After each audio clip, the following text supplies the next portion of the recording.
You're going to see some images of Shaftesbury, its people and places that most locals have never viewed before, as Gold Hill Museum volunteers Anne Symons and Claire Ryley continue sharing their findings on photographers who operated here at the turn of the last century. Gold Hill Museum's already had work by the Salisbury Street-based photographer Albert Tyler on display. He died in 1919 and his collection is now housed by the museum, but more of his work's been uncovered, along with that of Elizabeth Upfield, who had a photography business in town during the Edwardian period, and the first head of Shaftesbury Grammar School, who practised his art in the final days of Queen Victoria, will also have pieces displayed. Claire Ryley says the session at 2:30 on Tuesday at the museum will be a must-not-miss event for anybody passionate about our town's past. The person I've been researching, the Reverend Thomas Perkins, he was actually very interested in developing photographic techniques and wrote about them in a publication called Amateur Photography and the Optical Magic Lantern Journal. He was very involved in publications, which is quite unusual for an ordained minister. He wasn't just after his parish, he was actually out and about doing lots of technical research and taking photos all around Dorset. So what are you going to be presenting and showing? Is it going to be pictures, which seems to be a crowd puller when you've done it previously? Yes, we've got a very good collection of photos. Obviously, we used the Tyler photos before. We had about 400 of those. But we've actually found photos in all sorts of places. We've been down to the Dorset History Centre and the Dorset Museum and Art Gallery and various other sources. We've been given photos, and Anne's even picked some up locally, in shops, which have survived in sort of antique shops. So we sort of gathered them all together and collated them, and then we've developed a narrative about the photographers from these collections of photos. So have you found Tyler pictures that you didn't have in your collection gifted to the museum? Well, yes, we have found them. I mean, there's a lot that were in the Dorchester, and they've all been transferred to the History Centre now, so they are now cataloguing them. So we've been able to look through some of the folders there.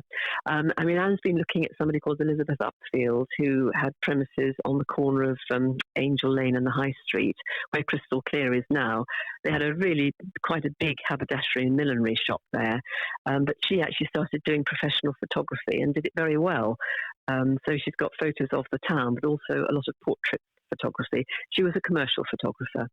And then we found a couple of other people who were taking photos in the Victorian period, a man called George Lidford, Frederick Woodcock, and Anne's found a couple of people, somebody who was actually just taking photos. He was travelling around Dorset and stopping for a few days in various places and taking photos for local people. Gosh, that's quite a thing to track down if somebody was that kind of nomadic and didn't have fixed premises locally. Yes, very much so. We've got good links also with a photographic studio in Sherborne as well. And Sherborne Museum's got a big collection of photos that we haven't had a chance to look at yet, but we will be collaborating with them and seeing what they've got. Photography was really important in the Victorian period because people had no other way of making a record of anybody. Unless you were good at drawing, there was absolutely no way of saying what somebody looked like. So it was really quite important for people to be able to have images. And because cameras didn't really come into sort of general use until the 1890s, the Kodak was the first one, you had to go to a professional photographer to get a portrait made. So have you been sitting on these images for quite a while? We didn't really know they were there because we hadn't actually been looking for them, but there's all sorts of different places. I mean, the person I've been looking at particularly is the Reverend Thomas Perkins, who was the first head at the grammar school.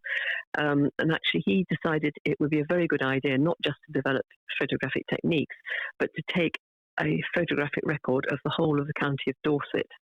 So he used to go around on his tricycle with his photographic equipment strapped to the back and take photos all over the place. And he actually wrote academic architectural books as well, and he illustrated them with his own photos. So he was quite an eminent man, which we didn't realise at all when we started this process.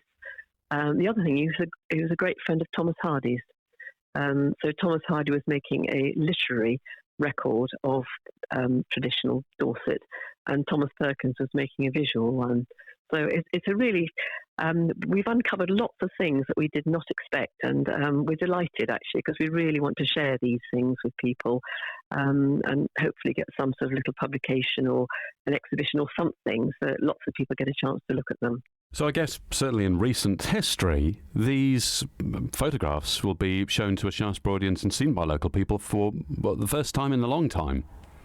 Yes, certainly they've never been collated before, and shown as, in a narrative way, which is what we want to do. We want people to find a little bit about the person who's been taking the photos, what sort of photos they were taking, why they were taking them, and what's actually survived of their work. Most of it's portraiture, most of it's commercial, but there are some people who were not in that field, a bit like Albert Tyler. He was taking a lot of photos, landscape photos, and we don't think that was commercial at all. We think he, again, like the Reverend Perkins, was making a record. So we really very much hope that people will enjoy seeing these photos. As far as we know, they've never been brought together before. So we're very, very keen to be able to share them. Out of all of the images, which one have you spent the most time staring at, looking at, because it reveals something that you hadn't expected or a scene you hadn't seen before? I think Thomas Perkins on his tricycle was an absolute gift. I loved seeing that photo, and we will be showing that one. I was very lucky. We did a bit of research on ancestry, and we came up with somebody who'd done a PhD on ministers, ordained priests who were involved in photography in the 19th century. It's a lovely title. It's called Ministers of the Black Arts, which I think is a great title for a PhD thesis. And a lot of this was about Thomas Perkins. So I'm very grateful to the James Downs, he's a lecturer at Exeter University, who allowed me to use a lot of his material. So we uncovered things we did not expect at all. Just going back to the black arts comment, I mean, is that a serious thing in that? I know in some cultures, first Australians, that you can't take a picture of somebody. It wasn't really to do, I think it's just a slightly tongue-in-cheek title, but it is about black and white photography and dark rooms, and people thought it was magic. I mean, Thomas Perkins is also involved in giving magic lantern shows for Sunday schools and things like that. And people did genuinely think it was magic. It's why it's called the magic lantern, because people couldn't understand how you could have images on a wall of real people from a tiny little bit of glass. So, yeah, I think it was people's lack of knowledge made them think it was magical. And the other lovely thing I uncovered, which was a total surprise, was because Thomas Perkins was actually the rector at St Mary's in Turnworth, near Blandford. But he was actually buried in St James Churchyard, and I actually found his grave a couple of weeks ago, and it actually gave me goosebumps. After doing research and then finding his final resting place was really something quite special. I hope you took a photo of it. That'd be quite fitting, wouldn't it? I have taken a photo, and it's the final photo on the slideshow. So on my part, anyway, yes. Are there any scenes of Shaftesbury that haven't been seen in recent times that you're quite interested to get the reaction to? Yes, and I won't say too much because there's one of them is of the wedding of Theodora Guest. Who was involved, a member of the Grosvenor family. We've got a photo of the streets of Shaftesbury all decked out for that. And there are a couple of other photos for special occasions, which we don't think have ever been seen before. There are definitely Shaftesbury photos. There's a lovely one of Shaftesbury in the snow.